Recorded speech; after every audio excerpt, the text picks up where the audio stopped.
I'm Lauren Levine. I am a producer. I live now in the Bay Area, but I spent 20 plus years in LA working on all kinds of different shows, getting those kind of first jobs really my first job was making copies. That was it. Sometimes I got coffee. We can talk about, are you guys into hearing about being on a set? Yeah? Okay. So I'm gonna start there. It doesn't matter whether you're doing your little 2-minute radio broadcast for that morning, or if you're on the set of a Spielberg movie. If you're on the set of Stranger Things, it's the same. Anybody want to get on that set? No. Yeah, I know, right? It really is the same. You have to, professionalism is key, no matter whatever work you're going to go into. But man, it is crucial, necessary. If you are not polished on the set, you will not be there the next day. That's true. If you're not listening, literally, if it's as simple as, man, I told that guy to get me a Jamba Juice, a green one, and they brought me a red one, it could be that you're gone.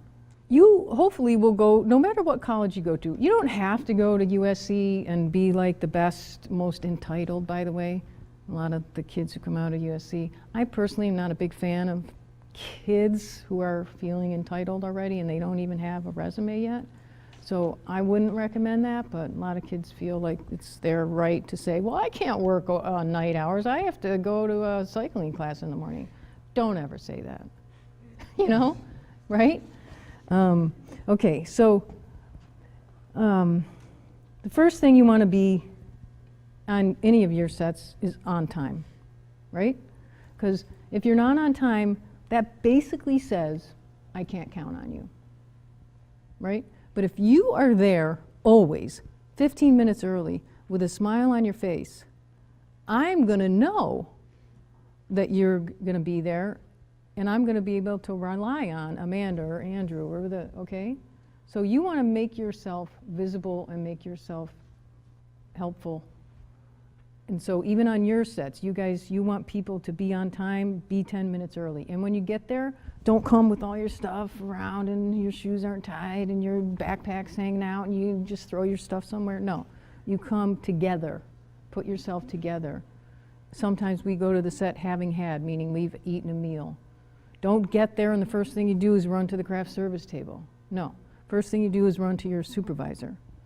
Okay, so you hear what I'm saying, just be together. So if it's raining out, have your own gear. Don't be standing out there, soaking wet in the rain. Because then me, as a producer, I'm going to say, so-and-so, go to the blah blah and get me 10 ponchos. You want to be the person who already thought to bring your own poncho and bring me an extra one. So you always want to be thinking ahead and anticipating. So on an actual set, right, there's a lot of cables and there's a lot of activity. There's tons of lighting gear. There's all this stuff. So you want to be safe. You don't want to wear flip-flops.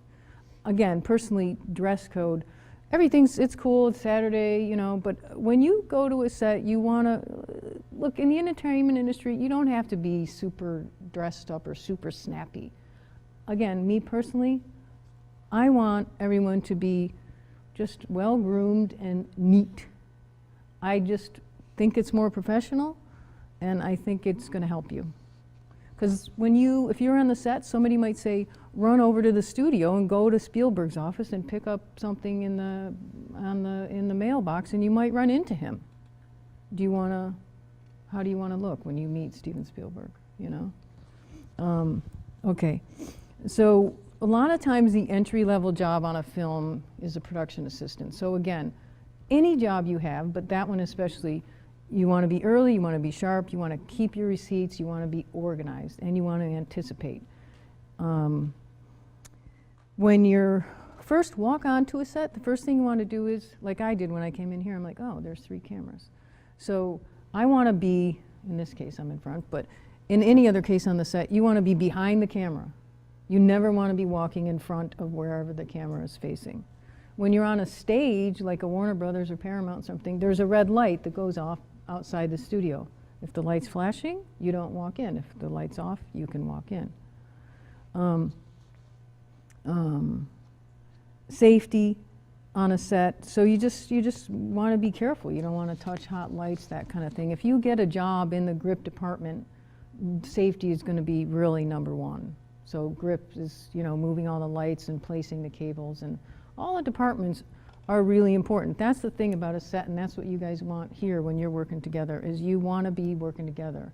You want to know what the other person's doing, and you want to know if somebody's out there shooting that other piece, you needed, oh, I need a piece of B-roll really quick. Somebody go to the library and get me a piece of B-roll, right? So you guys want to be ready to do that. So everybody knows that the AD, the assistant director, runs the set. So there's a first AD and a second AD. So the first AD is, other than the director, really more so in a way than the director, the first AD is it. That person is in charge. That's a very difficult job, because every single thing that happens on the set, even while you're sleeping, and when you get up in the morning, where those trucks are, where the craft service is, what time the actors are supposed to be there, what time makeup department starts, all that, that's all the first AD. And the first AD runs the set, so every shot the AD will say to the director, okay, we're ready, you can call action. The second AD, I always say, is one of the worst jobs in the biz, in my opinion. But if you want to be a first AD, you got to be a second AD first. And it is one of the, I should say, hardest jobs, is because you are literally the first one there and the last one to leave. And we're already talking about 12-hour days. So this is generally, for features, is probably a tougher gig in terms of ADing and set protocol and stuff like that.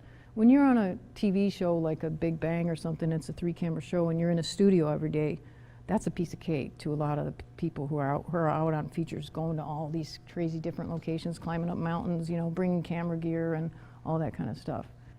Again, even with your own sets. So if you're wanting to do, like, do you guys make little productions? Like, do you make movies? Do you make series or shows, or what do you guys do in the media departments? Yeah. At Colfax, we run a news show, so we have a news show that comes out every Friday, ranging from, you know, sports stories, human interest, everything like that. And do you go out and do the interviews and get the B-roll and all that kind of stuff? Mm-hmm. Okay, good. Yeah. And how do you feel, like, does that help you?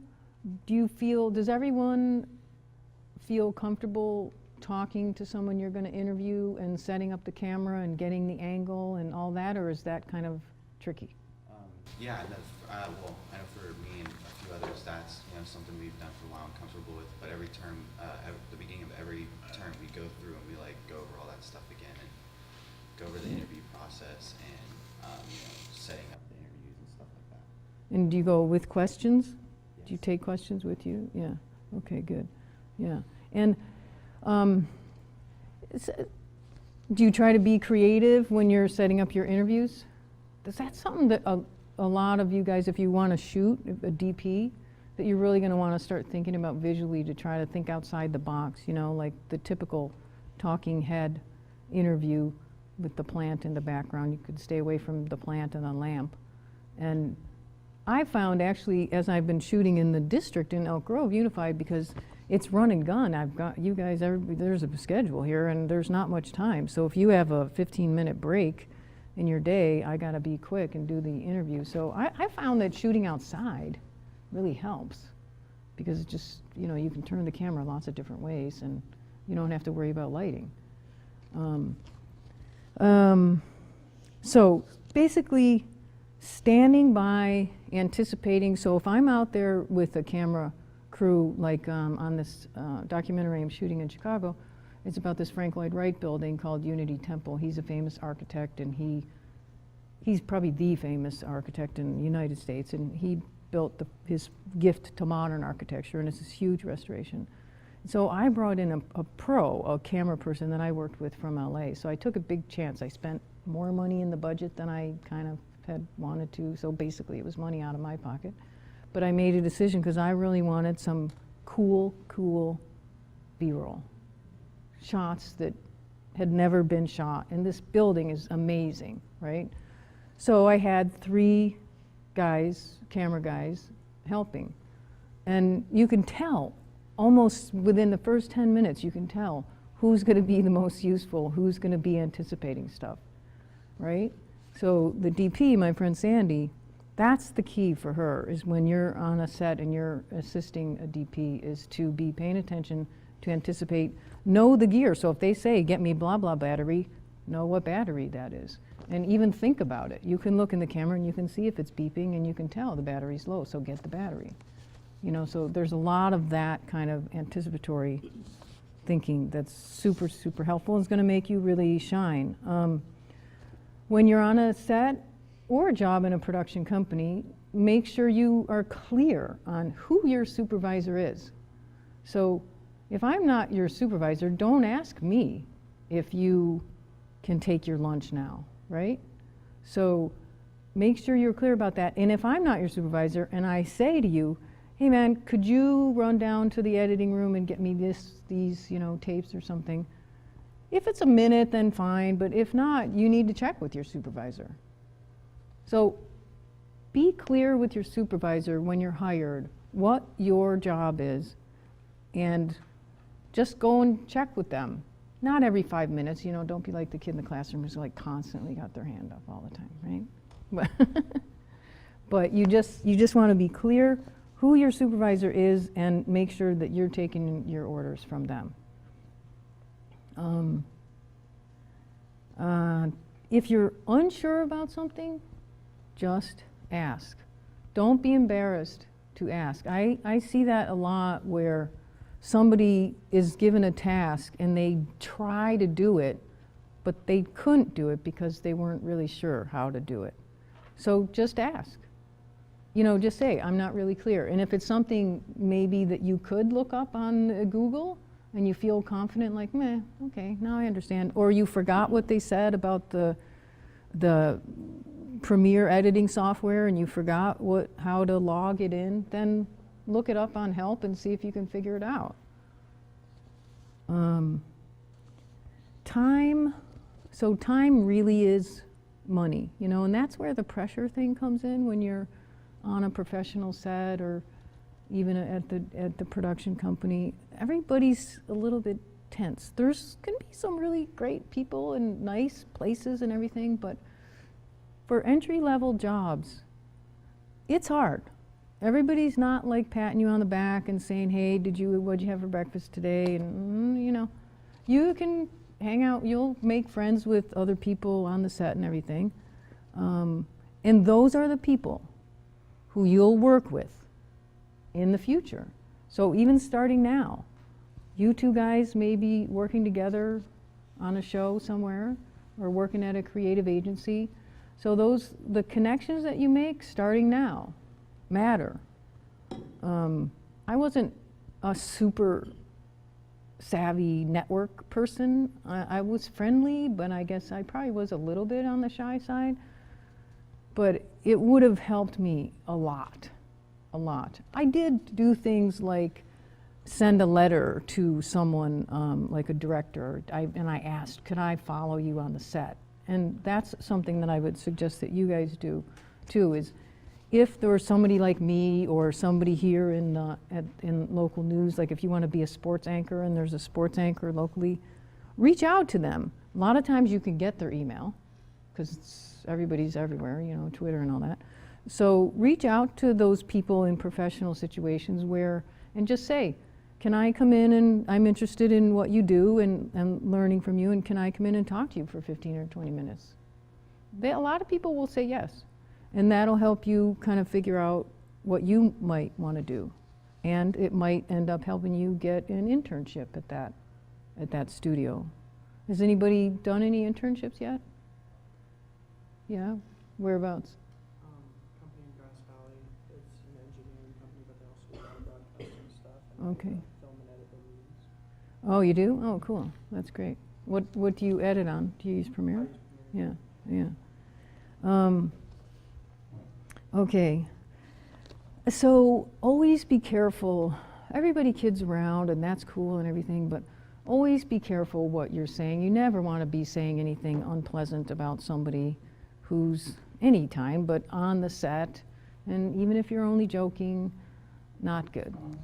So, and if you're upset about something, don't be dramatic, just go and talk to whoever it is. You want like this low profile, but this kind of super professional air about you, you know?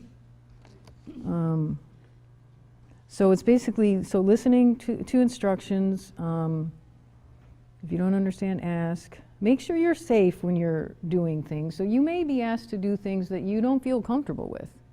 And if so, then just say you don't feel comfortable with it. Like sometimes, I worked for a company and they were just really hard chargers and they were a little nutty, and so they would have me have the PAs running errands like 2 and 3 shifts, like at night and midnight, and I just said, no, I'm not gonna ask, the guy's been up since 6 a.m., I'm not gonna have him deliver a script at 12 midnight and then come back in at 6 a.m. Again, it gets a little tricky because, you know, the producers, some of them, they don't really care. They just want their script on their door when they wake up in the morning. You know, so it's a little bit different personality kind of thing than maybe you're used to here, you know? So I feel like I should warn you a little bit about that it's, sometimes people are more serious, maybe even more harsh, and you kind of got to have a tough skin. And that's, I'm telling you, the number one thing, the only reason I lasted as long, because I was resilient, because I fell down, got back up. I tried that and got back up. And they didn't hire me, okay. Used to be 90% of the time I'd go on an interview, I'd get the job. I was good in an interview. And then the reality shows started to hit. And it just was flooded, and everybody wanted everything to be done cheaper and faster, and so they were hiring anybody for anything, you know. And then you guys, if you were young and you were on these jobs on a reality show and you're on a set and you were like, I don't know what to do, or they'd send out a person who didn't have enough experience on it behind a camera. And so there was these years where the competition was so fierce because the studios wanted to do everything cheaper. So that's the reality. A lot of these, we call them chop shops, like some of them that are pumping out shows for, what's that big sharks, you know, that ship one, and what's that one? What's that? Yeah. Those kinds of shows. They're on super tight, super difficult schedules. So you're gonna get beat up a little bit.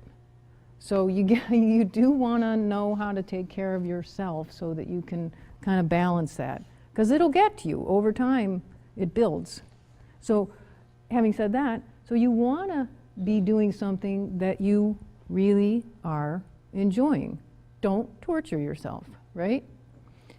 Early on, try to find an area that interests you. So if it's an art department, then try to get that job in the art department, or try to intern at a place that does, you know, that makes props or something like that. Try to find an area that you can kind of focus on so you can start somewhere. Like being a production assistant is one of the biggest, most popular jobs to start out. But there are, if you were a great researcher, you could potentially get hired as a researcher. I've hired people that have had no experience. If they can show me in an interview that they're sharp and they've got it and they're willing to learn and not take my time while they're learning, I'm good with that. And so when you're on the set, of course you're not talking during the rehearsal. Of course, if you're the actress and you guys are doing a scene and this is the camera, I'm not standing here in your eye line. No, I'm somewhere off here. The camera and the monitor for the director and maybe the costume designer, they are huddled around the monitor, because there's always a monitor on the set these days. Not you guys, not us. If we're not involved, we're not the makeup artist, we're not in that zone. And we're also not over at the craft service table looking at our phone and eating. No, we're watching what's going on.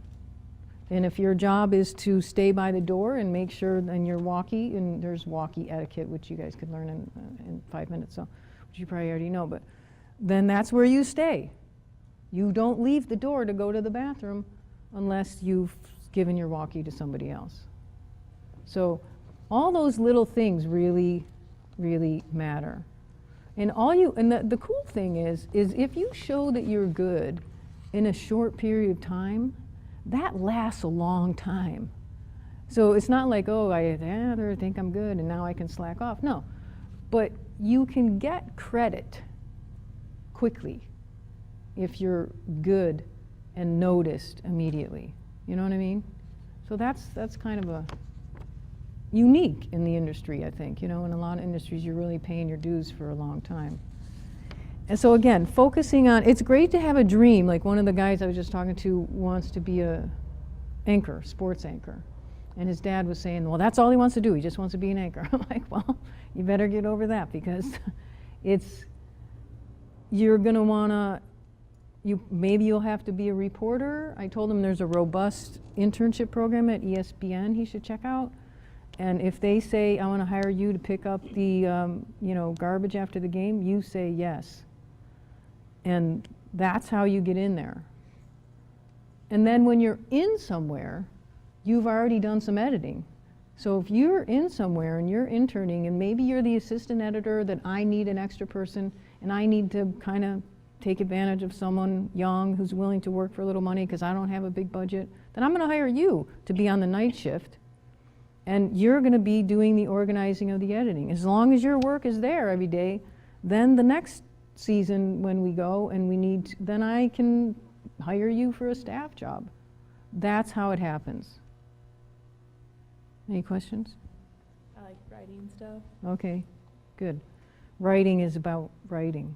Yeah. Yeah, you know. You know, I mean, so many writers, and I'm one of them that struggles a little bit with writing, they'll tell you the best advice is just to keep writing and to have a routine to keep writing. And writing now, there's so many places online that you could submit stories and stuff, which is cool, but be careful of being taken advantage of because there's all this, you know, everybody wants to get a writing credit, but they're not paying. Writing's a little tricky in terms of income, so try to be specific about what kind of writing and over time, obviously not right now, but over time. Producing is fun because you do get to be involved in lots of different aspects of it. Producing and directing together would be something a lot of people will do, but I think being a really good producer, whether it's features or TV, again, it's all different. If you're the producer of the Ellen DeGeneres show, it's different than what the producer does on The Big Bang or what a producer does on Modern Marvels or a feature. But it's all about organizing, thinking ahead, being able to solve any problem right then and there as best you can. You can't, you know, you're not a miracle worker, but okay. Let's see, how about you? Hey. I'm really into editing here. Okay, Here. okay. And also with our new show, I was floor director a lot last year, and Oh. that was really fun to do. Oh, good. Yeah, that's cool. Editing is really great. I think editing too, I took a class one time about editing, and the guy kept talking about how annoying the clients were. And I thought, well, that's not good. Oh, these clients, you know. The client is the king, right? The client is, so you, again, try to spread your wings, and editing is super creative. You know, you can do, I love editing, so you can do lots of, to me that's like magic, like finding the bites and then they go together and then you think of what other part of the story and you start to think out of the box, well, okay, I don't have the shot, what would be more interesting than this? Just trying different things, it's really cool. And editing now, it's helpful if you can do some Photoshop, some graphics, because a lot of times editing jobs, you'll see, if you guys look on, is anybody on LinkedIn right now? The job software? Look at LinkedIn and just search a job, search editing, and just read the job descriptions. So search a producer, search a reporter, and pretty soon you should get on LinkedIn, and that's again where you're going to build your connections. A lot of it is freelance. So if you really, really like your paycheck every single week and you really want your benefits, you might want to think twice about this, because it's freelance, and a lot of times, so you go from show to show, you go from job to job. And that's why it's so critical that you're good at your job. And if you can become a sought after editor, you'll be fine. You know? Producing, getting on a show, better. You know, like when I was working for this director, and we did a show for the guy who produced Law and Order. At the time, it was the beginning of Law and Order. Who knew it was going to be this whole franchise of a million different shows? And I knew this guy who was beginning as an editor, and Arthur Forney, and I wished I was him so many times, because he stayed on Law and Order his whole career. He jumped from editing to associate producing to producing and all the different variations of the spin-offs that they did. And he had an entire career. It's just cool because it's solid work, and you're not constantly jumping around applying for the next job and trying to get in there on this reality show or that reality show, you know? So there's other jobs. I would encourage you to think outside the box of news exactly, unless you love news, that's great. But there's other jobs in corporate America where, you know, a GE or a Johnson & Johnson or somebody where they have entire media departments, and they need people like you. You know what I mean? So it doesn't always have to be a TV show or even a news show. There's lots of jobs out there for content. So what it is in these companies like an HP, a Hewlett Packard, or an Adobe, and Adobe, Wade, I don't know if you've ever looked into it, but they have a fairly robust, I think they still do, program where they'll work with schools and come to schools sometimes.